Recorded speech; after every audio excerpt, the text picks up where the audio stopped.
Good afternoon, everyone. Welcome to episode number 12 of the Gretsch Afternoon Drum Break. I'm your host, Neil LaFortune, sporting the Gretsch swag.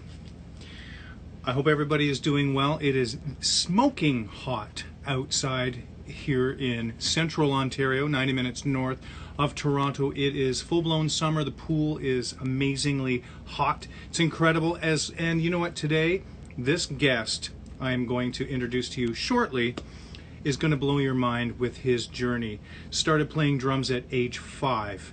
Now lives in Berlin, Germany. He's part of the Blue Man Group for many, many years. He was both in the New York and the Berlin shows, and has some amazing stories and insight. He met Phil Collins. His influences range from Phil Collins to Michael Bland to David Garibaldi to Vinnie Colaiuta and many, many others. We will get to him in just 1 minute. Now, on today's episode of Why I Love Gretsch Drums, I would like to give a shout out to the new Gretsch G5 hardware. It is available either individually or in the 5-pack. You get a straight stand, a boom stand, hi-hat stand, snare stand, and a double chain pedal. They also have, which I'm using here, a double tom stand, and it's great. But new for 2020, they have a 7/8 inch tube little boom cymbal arm that will fit right in the middle of your Gretsch bass drum holder, tom holder. So I recommend checking out the G5 hardware. And now I am going to bring on my guest coming from Berlin, Germany, my friend, drummer, musician, songwriter, and there he is. He's awfully pale right now. Look at this. Look at this. Ta-da! And Mr. Dave Anania. Thank you. Hey! I had to get my gear. That. Hey, I'll trade you. That is awesome. Welcome, my friend, and thank you so much for taking the time and joining me on this Friday. It's absolutely my pleasure. It's really an honor to be here. And yeah, from the first moment that you and I connected after you invited me to do this, I was immediately looking forward to it. So I'm glad it's finally here. Well, and I appreciate Lucas von Gretsch for hooking us up, and he's been very instrumental in introducing me to some European Gretsch artists, and he is the best. And he's like, man, you're going to love Dave. And reading your bio over the last little while, it's pretty jam-packed. I cannot believe that you've done a lot of the things that you have done and continue to do. So let's start right at the very beginning. When did things and where did things begin for you musically? With music in general. Yes. Yeah.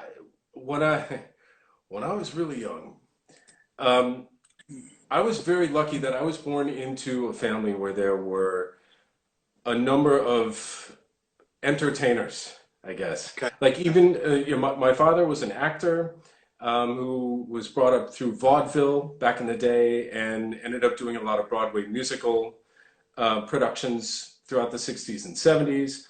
And both of my older brothers were musicians, actually. My oldest brother is a guitar player, a great guitar player, and also has his own home studio. I mean, he's a computer systems analyst by trade, but he's still, all these years later, he's still into music. But the middle brother, my brother Johnny, who, interestingly enough, he and I have the same birthday. I was born 10 years to the day after him. Wow. So it's basically I ruined his 10th birthday party. But he was a drummer. And so luckily for me, and I guess for him, he had his own drum set. And because there's such a huge age difference between myself and both of my brothers, they were both like off at school doing, 10-year-old, 15-year-old things, whatever. And I was home alone, kind of wandering around, just like, cool, just being a little kid. And one day I found my way into his room, which was just a few stairs down. It was like a kind of a basement bedroom. And he had his drum set in there. And I sat down on it and, probably played the equivalent of a really bad, like, boom, bop, boom, boom, bop.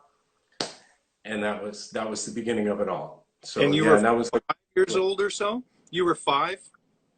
Yeah, I was about 5 years old. And uh, I was fortunate enough to have an extremely, like I said, besides an artistic family, a very supportive one. All of them, but especially my mom, because she was the one who actually was generous enough to give me my first drum kit, which I got at age 6. And yeah, and I just took off from there. I was playing along to, I mean, this is back in the 70s. So I was playing along to records that were blaring through speakers that I had like set directly behind my ears. And with the household that we had, I started playing along to just a bunch of different stuff. It was, like Broadway musical soundtracks because of my dad, or my older brothers were into a bunch of different stuff. Like, I was playing along to like Foreigner or Kiss, or even the Beach Boys. It was just a bizarre combination of influences. Well, not influences, but things that I was actually enjoying playing along to. Wow. But the real turn of events happened when I was about 9, and this same middle brother, Johnny, the drummer, had moved out of the house and was living on his own just outside. I was born in New York State, just north of New York City. And so he was following in my father's footsteps, being an actor, and moved down, was living in Jersey City, just across the Hudson River from New York City. And so it was like a big deal for me. I was going to go down and spend the weekend with my older brother in the city and stay at his apartment and the whole thing. I was really excited. And I got there and he's like, I want to play something for you. Because, everybody knew that I had been drumming. And he's like, and he put on a record that completely changed everything for me. And it was Seconds Out by Genesis, the live record that they recorded in Paris, I think, in 1977. And that was it. That was the end of it for me. It was like I had been playing and I loved drums, and I knew that it was something that I just had to do. But it was hearing that record and something about like the double drumming of whether it was like Phil and Chester on most of the record, or Bill Bruford is playing on one of the tracks. And so it's this double drumming sound, the odd time signatures, the 24.5 minute long Supper's Ready songs, just like just the whole thing just somehow. And I was 9. So you wouldn't really expect, I mean, okay, maybe that's not fair, but for me to be into that kind of music when, all of my friends were like, hey, the Go-Go's are great, and they were. But it's just I had a completely other influence of music, and it just happened to be very heavily percussive, because Phil, being a drummer, although he was by that time the lead singer for the band, he was still, he had created all of these extremely orchestral and necessary drum parts to the compositions, and I've just found them completely mesmerizing. And so that was it. And I'm like, whatever that is, whatever I'm hearing right now, it's like that. I want to do that. Whatever that is, I want to be that. And so that's what kind of, that was the springboard, was that record. And then the whole Phil Collins, Genesis, Gabriel, the whole thing just kind of went off the deep end for me there. And I was just, hours in the basement playing along to everything I could get my hands on by them. And again, like I said, the support that I had from my entire family, but especially my mother, who I was living with, she could sleep through it. But, I was playing that often that she just learned that she could just crash, and I didn't take it personally. My mom was the same way. I would be playing and I'm like, isn't this bothering you? She goes, I like it. It's soothing to me. I know where you are. And she goes, and it sounds good. Now, that's not exactly Go-Go's kind of drum beats and drum parts. How did you learn how to do that stuff? Were you doing lessons in conjunction with all of this amazing listening? No, I was self-taught until, well, okay, that's not entirely fair. I think I remember taking like 2 or 3 months of drum lessons with a drummer who was the drummer. His name was Kenny Green. And he was the drummer for my oldest brother's band, my oldest brother being the guitar player. And so I took lessons from him. You know, mom would drive me to his place and I'd have my hour lesson.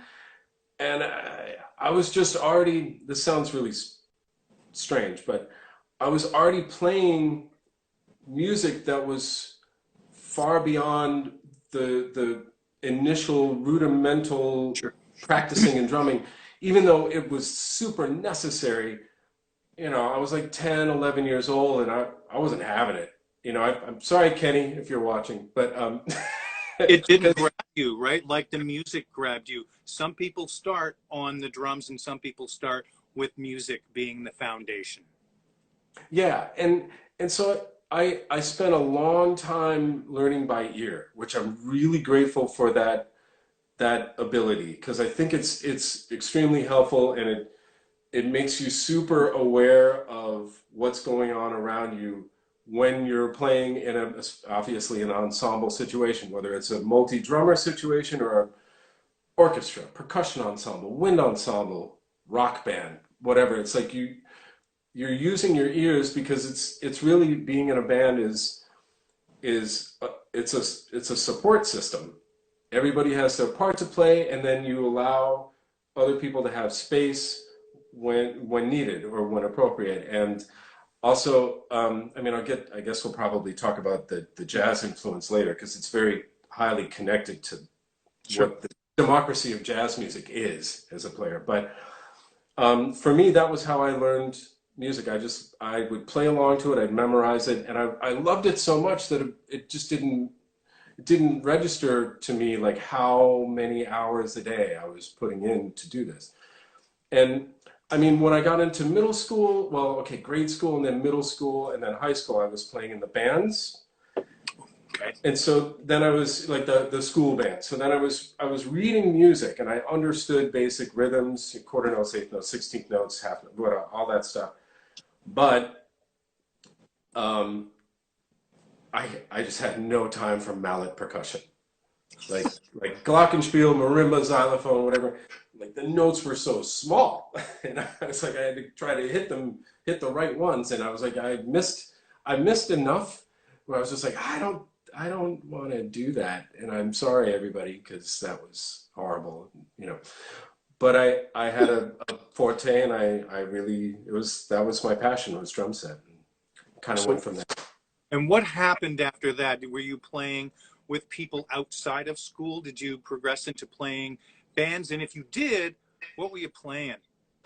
Well, I mean, through high school, you know, there were the high school rock bands that I was a part of, and like one of them, it was like there was a core couple of guys in each band, like myself, and it was funny. There was a great guitar player, this guy named Dave Lansing, who is now based in Phoenix, I think.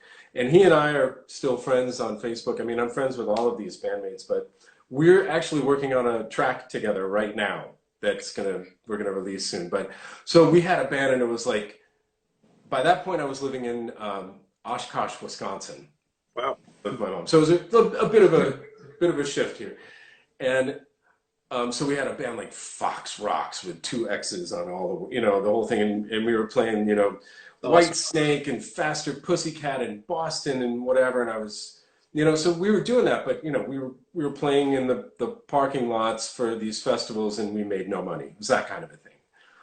But that was pretty much it through high school, and then I ended up going to college for a music degree. And I mean, there's a whole, you know, there's a long history of the university tour is what I like to call it, because I didn't settle very well at any of them. I did graduate finally with a jazz studies degree from University of Minnesota, but kind of hopped around.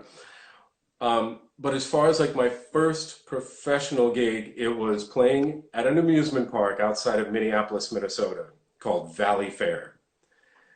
And that was it. And it was like 5 days a week, I think. I think we had Monday and Tuesday off, 6 shows a day, half-hour shows, half hour off between. It was like Beehive, a '60s musical kind of thing. So it's the Supremes and the Ronettes and Awesome. Tina Turner. Yeah, it was really fun. I mean, I was 19 or 18 going on 19. And so for me, it was awesome. And it was Minneapolis, and um, and Minneapolis is the next chapter. So I mean, Yeah. I talk a lot. I told you I Yeah. would do. Continue. Yeah. Please continue. This is your time. Yeah. Yeah. Well, Minneapolis is huge for me actually because when I was playing that first summer at Valley Fair, one of the guitar players in the band I was in was like, "You got to go see this band called Dr. Mambo's Combo and check out their drummer Michael Bland." And I was like, "Okay, sounds good." And I was 18 or 19, whatever. I couldn't get into bars, so I found out, through the weekly kind of Minneapolis version of the Village Voice called the City Pages, and I looked and it was like, oh, they're playing outside downtown, and it was after we were done with shows, so we all packed in a car and drove up there, and I'll tell you what, I mean, I was into Dennis Chambers by that point, and like my main influences, like as a drummer was, was like obviously Phil Collins, Manu Katché, Vinnie Colaiuta, uh, let's see, I mean John Bonham a little bit, Neil Peart and whatever, but then I heard Michael play, and I was like, I had never heard anybody hit the drums like that before. His time was impeccable, and he was playing these like the way he would shape and phrase his fills and over the bar line and like set up kicks. It was really almost jazz oriented in a way where he would set up these vocal hits that would happen like two-thirds of the way into the next phrase with this thunderous fill. And I was like, okay, I guess I gotta live here. Because at that time I was at school my freshman year before the Valley Fair gig that I Okay. talked about. It was at University of Wisconsin Eau Claire, and so it was like an hour and a half outside of Minneapolis in Wisconsin. And so I was like, well, I wasn't super happy there somehow, and I was like, where do I want to go? Do I want to go to Chicago? Do I want to maybe go to LA or New York or whatever? And then I saw Michael Bland play, and I'm like, no, I want to go to Minneapolis. And he would play in this cover band on like Mondays and Tuesdays. He was my age. He's like slightly older than me. And at that time, he had just gotten picked up by Prince. So it was like 1989. And he just got hired by Prince because Prince came down and saw him play in that cover band. He's like, Wow. I'm going to have you. And he, plucked him out. And and so basically, I would go see that band once I was of legal age. I was living in Minneapolis, and I went to see them. They played every Monday and Tuesday at that time at this club called Bunkers, and I would pay $3, and I just said, "This is a $3 drum lesson with one of the greatest drummers I've ever heard, and I get to hear him twice a week when he's not out on tour with Prince." And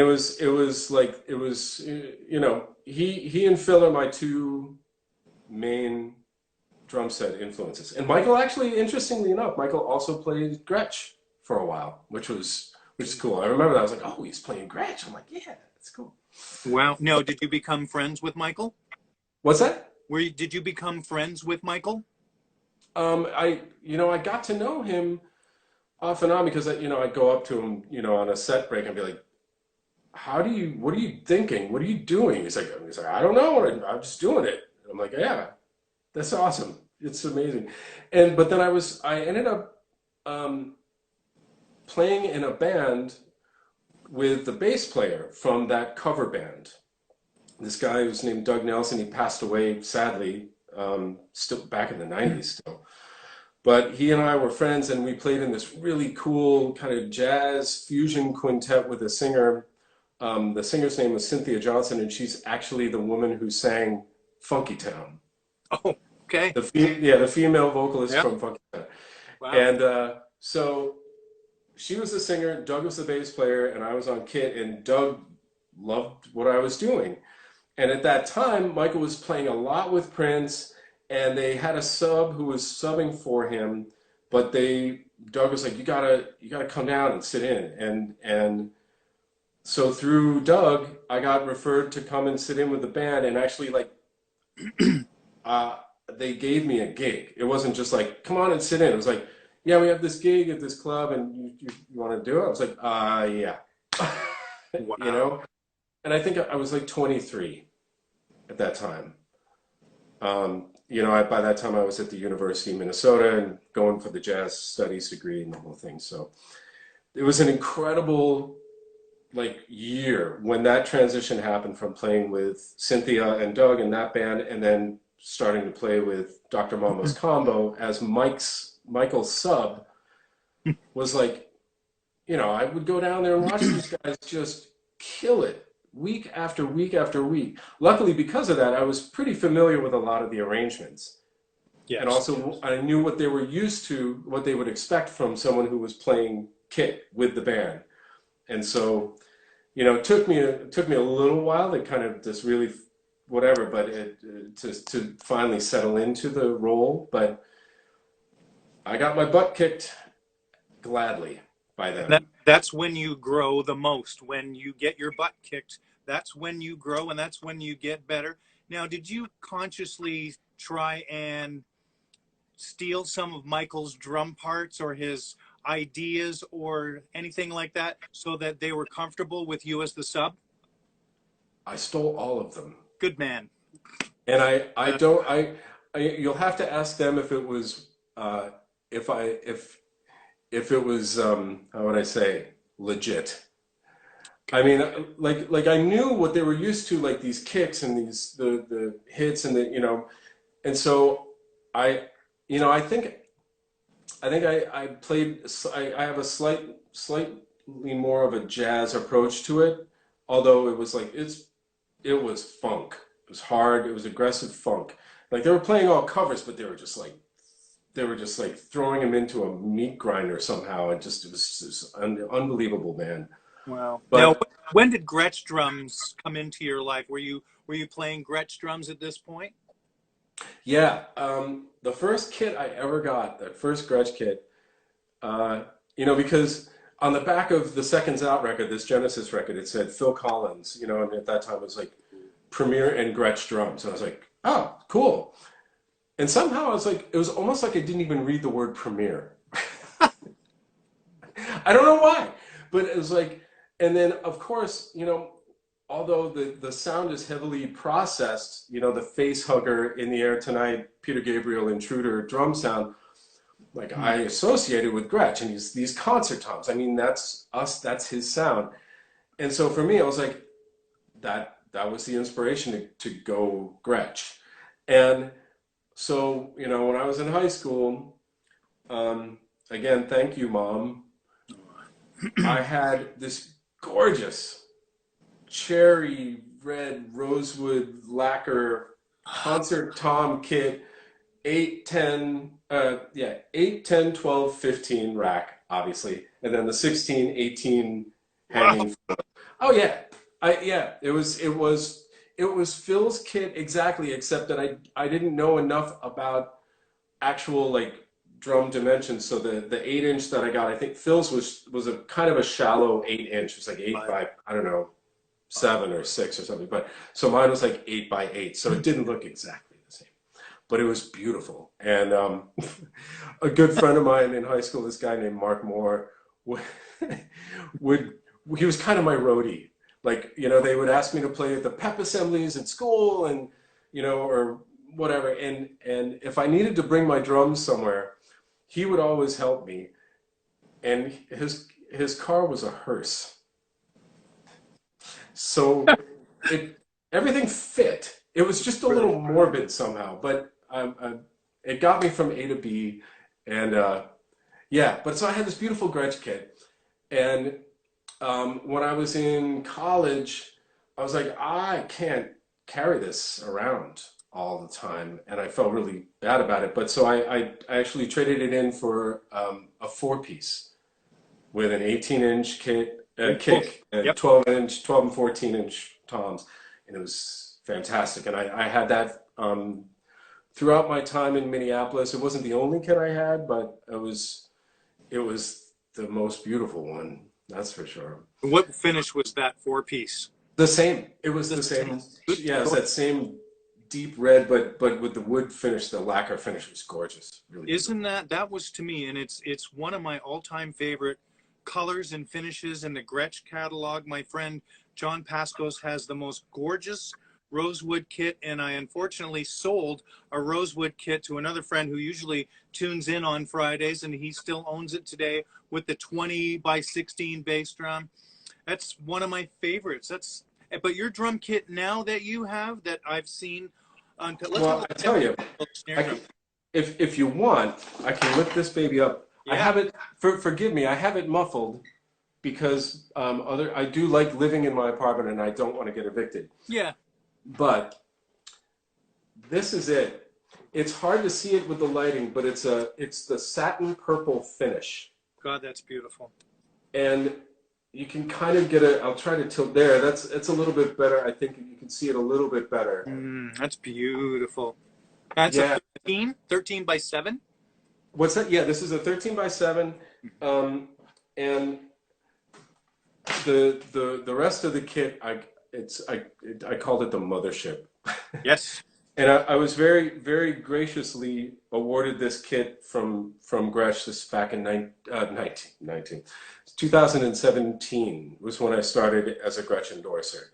And I got that through Geva Music, which is over here in Germany, the distribution company, and Nico Neverman and Mario Junghans and Bernard Weidhof. And so through them and through Gretsch, I have this. It's the most beautiful kit I've ever seen, and I wish I could show it to you. It's in the theater. It's in the Blue Man Group theater because we have a rehearsal room there for Blue Man Group stuff. But I also have I've got a huge corner in the room where I have this kit set up. I packed it away when we closed down because of the virus. We stopped doing shows, and so I put everything in the cases because who knows if the sprinkler systems, whatever.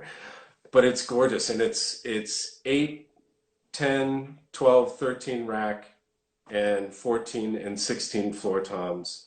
The 13 by 7 soprano off to the side, and a 5 by 14 snare, and it's I'm drooling.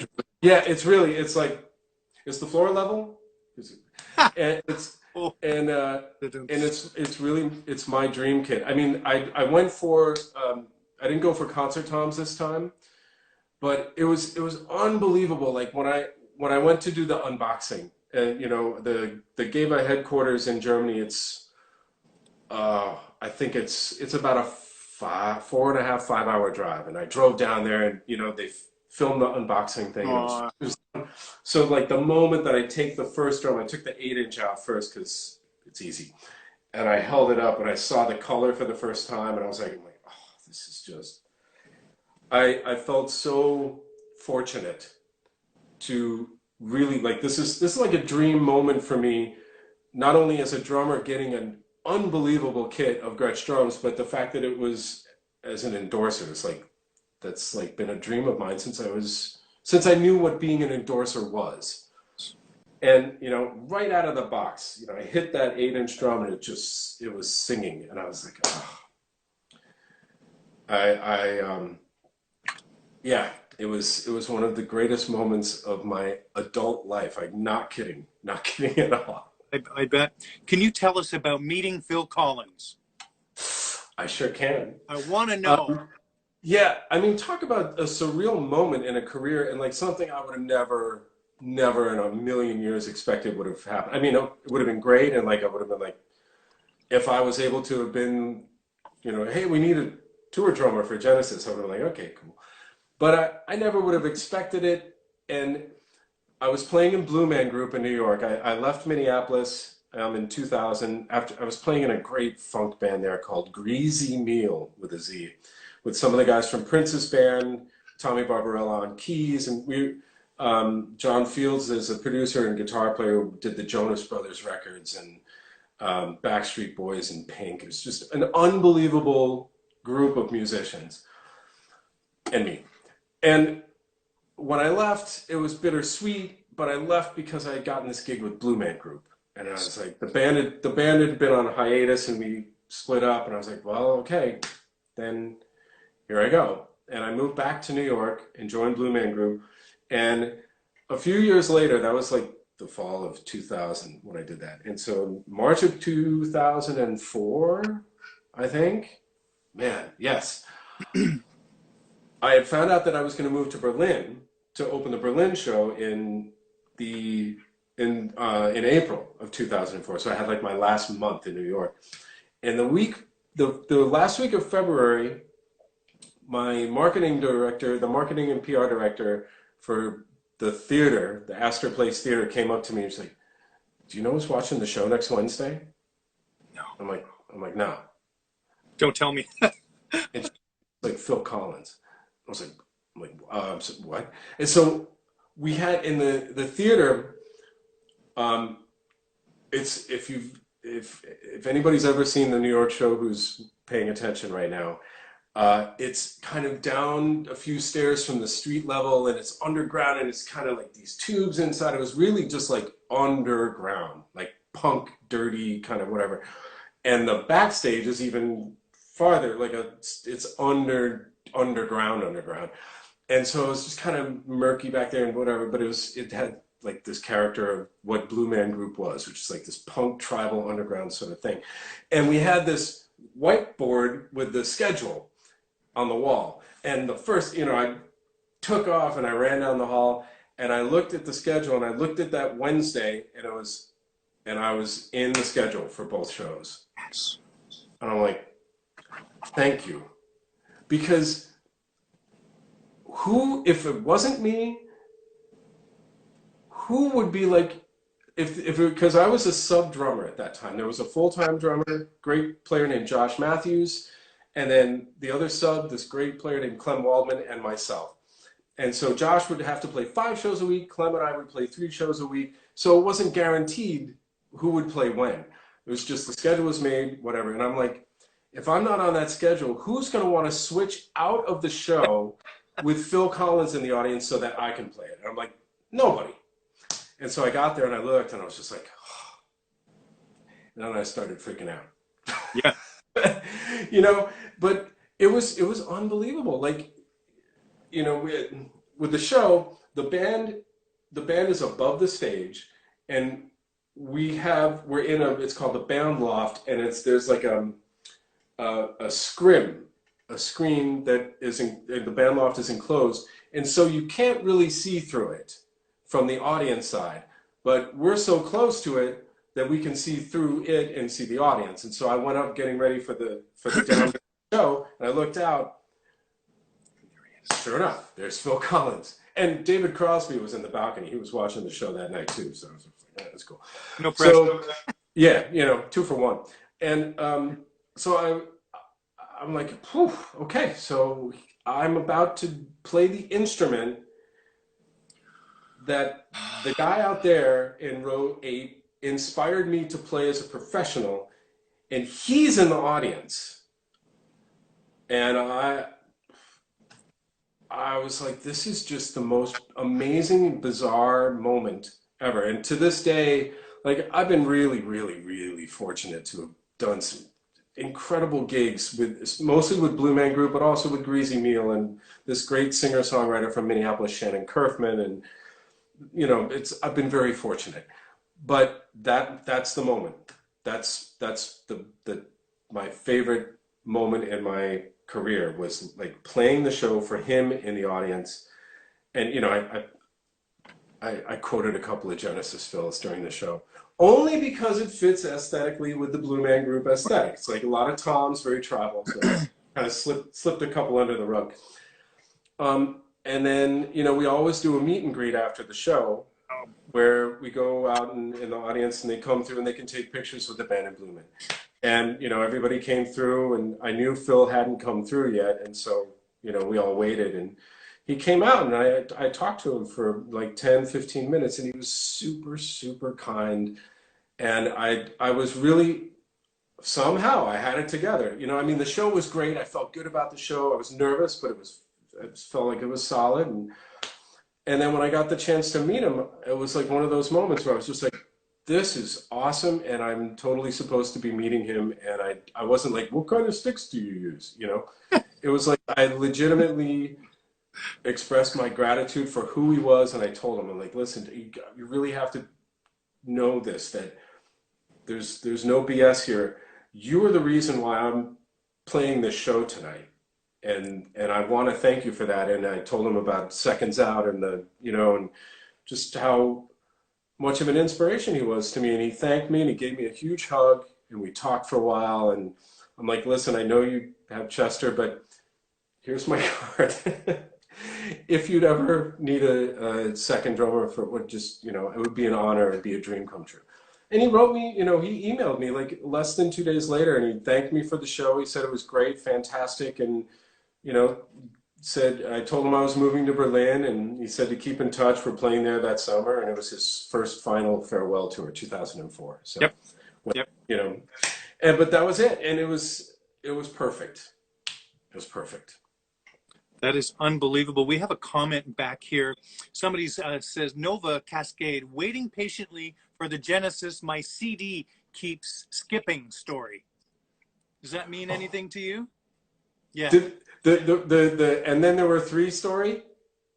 Is that the one you're talking about? It was the audio cut out a little bit. Sorry. Oh, sorry. It was my CD keeps skipping story for Genesis. Oh. Okay. Well, it was this was still back in the LP days, so I feel a little. It's still really hilarious and embarrassing. After hearing Seconds Out, I knew I had to start getting Genesis records, and I forgot which record it was. And I was at the record store, and I didn't, there were no cell phones back then. I was just like, I didn't know which, and I couldn't talk to my brother about it. So I got two records. I was like, I thought I remembered it being a dark cover. And so one of the records is called And Then There Were Three, and I got them, brought them home. And I played the first song, and I'm like, there's a skip in the groove. It's like, what? Okay, and I put it back to the beginning, played it again. I was like, there's a skip. So I was like, great. So I took it back, got a new copy. I'm like, sorry, there's a skip. It's like, okay, kid, here you go.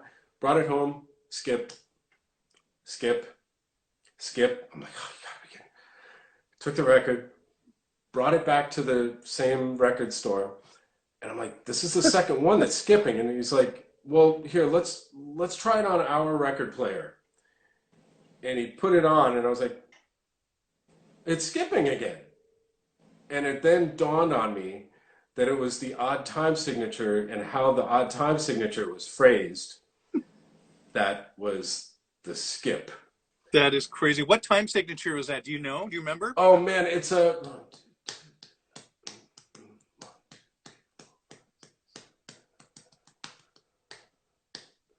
It's a 5/4, or I think I could try to play it. I don't know, will it distort? Who cares? I hope it doesn't distort. I don't even think you can see it, but We did.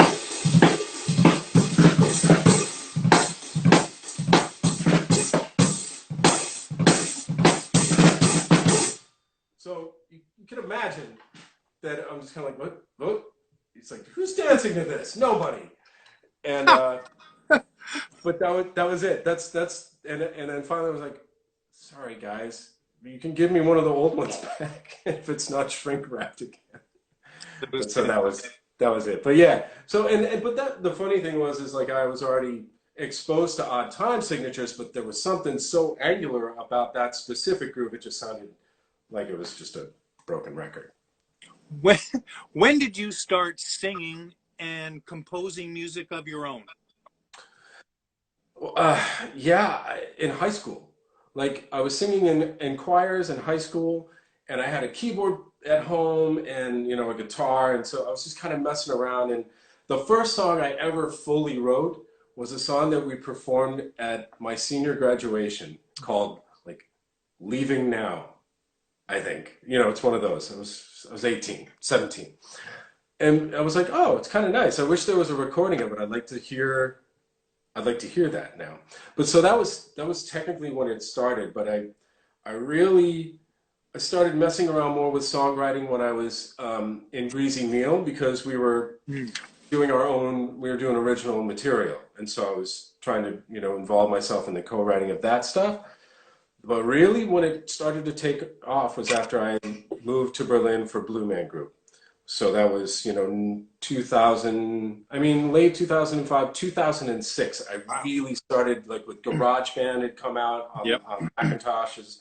And so then I was, singing into the laptop speaker and multi-tracking my vocals and using these things. And, I still have demos, Wow. from that time.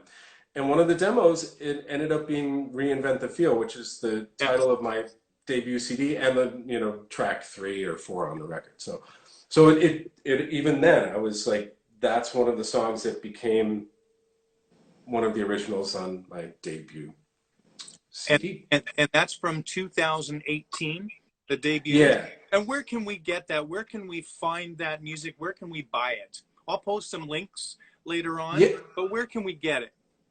Well, I still have some like hard copies of the Oh, actual CDs left, and there's a person like there's a business PayPal account for myself where people can order it. Otherwise, it is available on iTunes, Google Play, and Amazon CD, I believe. that's awesome. So and it was this it was an incredible process. Like some of these songs were over 10 years old. Some of them were fairly recent, but they had been sitting in my computer fully produced as demos. Like this, I have string arrangements, horn arrangements, you know, drum parts, drum loops. So it was all done, but I'm like, I just never got around to getting in the studio to make a full record. And then finally, I was like, I got to do this. I just have to do it. And I'm lucky, most musicians are lucky in that they have a lot of people in their lives who are like cream of the crop, Yeah. world-class musicians. And I had so many of them help me realize these demos into something far beyond what I could have imagined. Like incredible musicians that were very generous with their time and their patience. If I was trying to chart out a horn part, I'm like, sorry, I haven't done this in like 20 years, and it's a half step off. Well, can you transpose that? you know, but I was really it was again. I've just been really fortunate, and extremely proud of the record. Hmm. Um, and I have enough material to do another one. I don't have plans yet because I'm still trying to figure out how I would make that happen financially, especially now. Right. But I'm really I'm really excited that I was actually able to complete it, and thankfully due to all of the wonderful people in my life that helped it happen. So It's a terrific sounding record, and you sent me the album digitally, and I was like, I cannot get over how great the production is and the compositions. They're interesting as well, and I really enjoy it. And man, this is great. Um, thank you. I wanted to ask you what we'll switch gears here. What your tuning and your drum head choice is for both for live and for the studio. Yeah. Well, I tell you, I mean, as I look down at my drum head, um, I'm using the vintage emperors, coated vintage emperors on the top for everything. Wow. Snares, at least right now. I'm thinking about experimenting. I believe it's the Remo Renaissance. I think they're called. I want to try those out. A dear friend of mine over here, this guy Rossi Rosberg, who is the drum tech for Rammstein. Oh, And he does all the drum tuning for the Geva stuff, and he's just unbelievable. Both him and the guy who mastered Reinvent the Feel, this guy named Dennis Karen, is also an incredible drum tuner. So I bounce ideas off of them, and I'm getting you know, I might experiment a bit once I get back on the mothership. But for now, I'm using yeah, the coated vintage emperors on the batter heads, and coated ambassadors on the bottom heads, on everything except obviously the snare with diplomats on the bottom. Yeah. What So do for me, you oh sorry, tune heads? Do you tune the heads at the same note, or do you have the pitch difference on the bottom head? I I tend to. I mean, I used to go with like the minor third rule. Like the top head would be like a minor third higher than the resonant head. And so I tend to do that. But what happened was is when I moved to New York for Blue Man Group, I was playing as a sub, so I was playing a few shows per week, which was wonderful. But I needed to supplement my income, and they needed a drum tech. Oh, So they offered that position to me, and so I did it. So I was tuning the drum set for in the band loft, and I was also tuning all of the Blue Man drums. So I kind of also got my own method of tuning where I just kind of go for, I mean, you can also, you can tap on the shell and see, see if you can hear where the shell is resonating, and focus where you tune the pitches of each drummer on that. For me, I do a lot of harmonic tapping around. I go opposite when I'm tightening. I'm going opposite lug, opposite lug. But then I'm trying to get. I'm usually going by feel somehow now because I was doing it so often that I want to try to get like an even tension, obviously around the entire head for getting, for reducing the potential of any type of wrinkles, but also any type of potential warping if you leave it a certain way with more tension on one side or the other. But so for me, I'm listening to the harmonics, and I'm trying to take, I'll take like one of these Firth swizzle G's because of the kind of a mallet end to it. And I'll just, I'll go around and just tap out until, and try to get the harmonics in tune with each other. And then for the bottom, like I'll do the bottom head first. I'll do the resonant head first, and then, then I do a lot of adjusting afterwards. If it's sounding a little choked, like yep. with the jazz background, I was used to having a lot of like enjoying resonance. I think it's great if you want to, Don Henley up your toms with a bunch of gauze and or whatever. I think it's a cool sound. That dry sound is awesome. Sure. But Phil Collins is like thunder cracks with actual pitches attached to him with the concert toms. But then also like I love the sound that Vinny would get out of his kit. He was a very finesseful player. Is that a word? Is finesseful a word? It is now. It is today. I've lived in Germany too long. I can't even speak English anymore. So yeah, so like I try to get the best tone, but I'm also paying attention if it's sounding like you get this kind of like sometimes if Right. then you have to bring up the bottom head a little bit, and then it sort of evens out. So it's a lot of trial and error, which I know isn't maybe the best answer, but it's kind of like you ask, like, so how do you speak English? I just speak English. Right. It's hard to teach the rules somehow, this late in the game. But so yeah, it's mostly like it's a comfort zone. Like I like to go for also either like a major or a minor triad with the 8-inch being usually I believe I tune the 8-inch so that it's the third. So it's like third root and like third for the 8-inch, the root of a chord or a triad on the 10 and the fifth on the 12, and then whatever, and go down.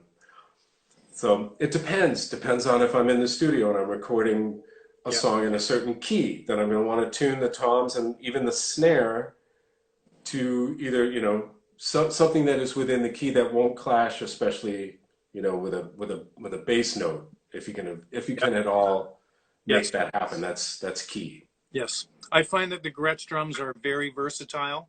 You can switch drum heads. Back in the day when I started playing Gretsch drums in the 80s, I would play pinstripes, and they would have that controlled sound, but then I would switch and put the coated ambassadors and give me that bebop sound. And that's what I love about them. They sound great with so many drum head combinations and so many musical situations. They're such a versatile instrument. You play the USA Customs, yes? Do I play what? Yours are the USA Customs? Yes, that's yeah. The kit that I have is a USA custom, and but it was funny. Before I got the kit, the year before, I believe I had done Gave Up Music had put on this 2-day event here in Berlin called I think it was the Great Gretsch Days. Oh, I hope I'm remembering that correctly. And it was a 2-day event at the old. It's called the Funkhaus Studio, Funkhaus, and it's an old like East Germany kind of radio. Like there was an East German radio station. It was by this time it was like a bunch of practice rooms, and there was a couple of music studios, and it's this massive complex. And so Gave On Music had this idea to showcase like a Brooklyn USA custom broadcaster. I think there was a fourth kit too. Not a Catalina. I can't remember what. A What's Renown? that? A Renown? No, it wasn't a Renown or Catalina. No, it might have just been those three. I can't remember. And then so they asked me to come in and play each of these kits. And on one day it was I believe it was a bunch of music store buyers. And then on the other day, I believe it was music journalists. So it was a 2-day thing. And they would all sit in the room with me and hear the drums played live. There were,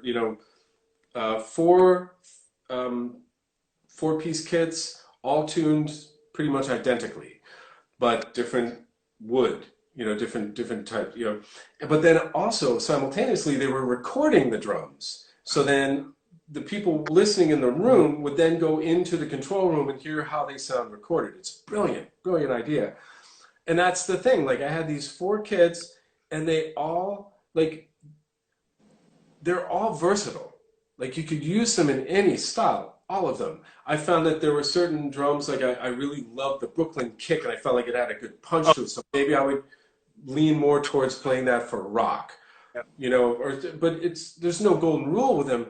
But like you said, you can put a different head on it, and the drums just adapt. They're that versatile, and it's the history of the drums. You have you've got, Philly Joe Jones and Max Roach and Tony Williams playing back in the, 50s, 60s, and early 70s. You got Phil Collins, and you got Vinny playing into the modern era, and Keith Carlock. All of these guys are playing all these different styles. And Gretsch drums just fit. I mean, it's how they sing and how they respond, and the tone is warm and full, and yeah, I can hear it immediately. It's beautiful. And when I think about how I'm talking about them, I'm just kind of like, I have to figure out how to get back in that theater and set them up again. Yeah.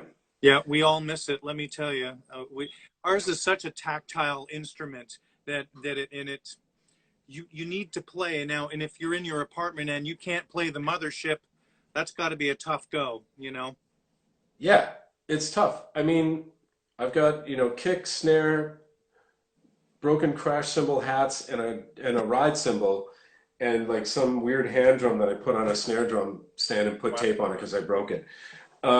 And that's my living room kit. And luckily my neighbors upstairs are musicians, so they are understanding, and my neighbor downstairs works.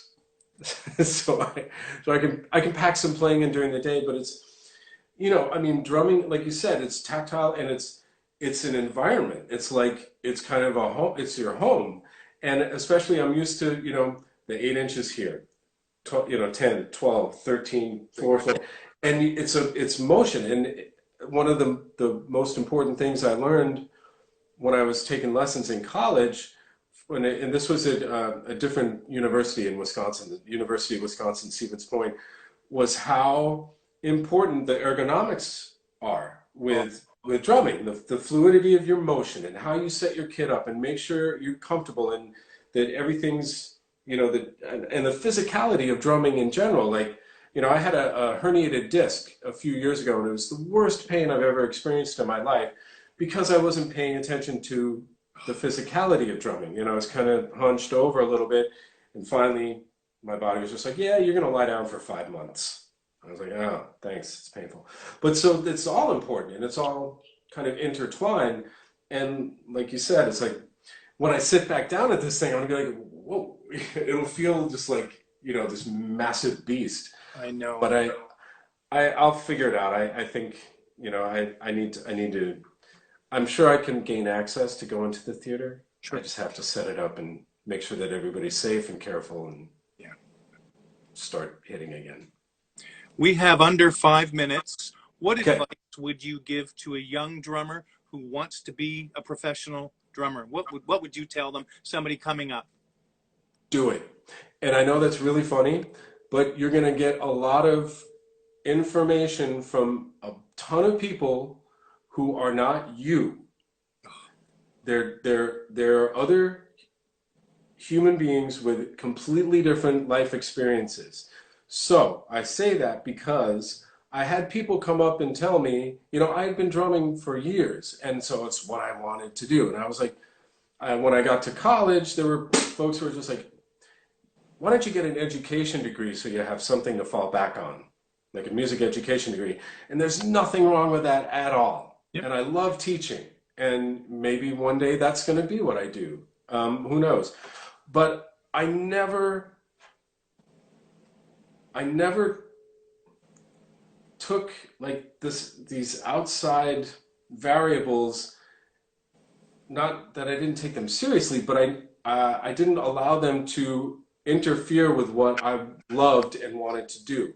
So the chances are, as you go through life and you're building your career or you're practicing, or you might hear it from your family members or your dear friends or teachers or whatever, and that's tough. Like I said, I was super lucky that I had a supportive family and an amount of talent at a young age where people were just kind of like, oh yeah, you let them do that in a way. Some may not have that experience or may not be that fortunate, but I just have to tell you, my advice is that if you love it and you want to do it every day and you forget what time it is, it's exactly what you need to be doing, and you should keep doing it. And you're gonna get stuff thrown at you from different opinions on how you should live your life, but it's your life. And if you love drums, you need to go for it. And it's not gonna be easy. And who knows what the music industry is going to be like next year? Like, we saw a huge change in the music industry as writers and performers with streaming in the last 15 years. Now, we don't know what to expect. But if you love it, do it. You just got to do it. Just keep doing it, keep practicing, and if you end up getting frustrated when you're practicing, practice one thing before you stop. Practice one thing that you love. Like, if you've been practicing something too fast, take it back to the most comfortable tempo where you could nail it. Try to leave every practice session, whether it's personal or with a band, feeling good about what you just did. So that's the last thing you remember. And then you bring that with you the next time you come back to it. That is terrific advice. This has been a gold mine.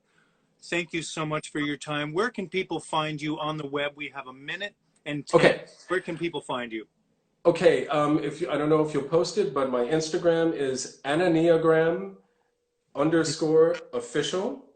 I've got an Anania Facebook artist page. I'm on there. Anania on SoundCloud, where you can hear my stuff, or you can find me on Spotify as well, Anania. But there are a few of us. So Anania, and then look for Reinvent the Feel. Okay. Thank you so much for your time and for being so great and such a wonderful communicator and being such a cool guy and sharing your story. I really, really hope we meet in person, and it would be a lot of fun. And it's been my pleasure. Thanks. Neil, it's my pleasure too. And thank you for having me. Thank you, Lucas, for recommending me to do this. Thank you, Gretsch Drums, for making this possible. And we will meet in Toronto. I'm overdue. I will see Yes. you. I Sounds promise. good. Everybody take care. Tune in next week for another episode of the Gretsch Afternoon Drum Break. Bye-bye.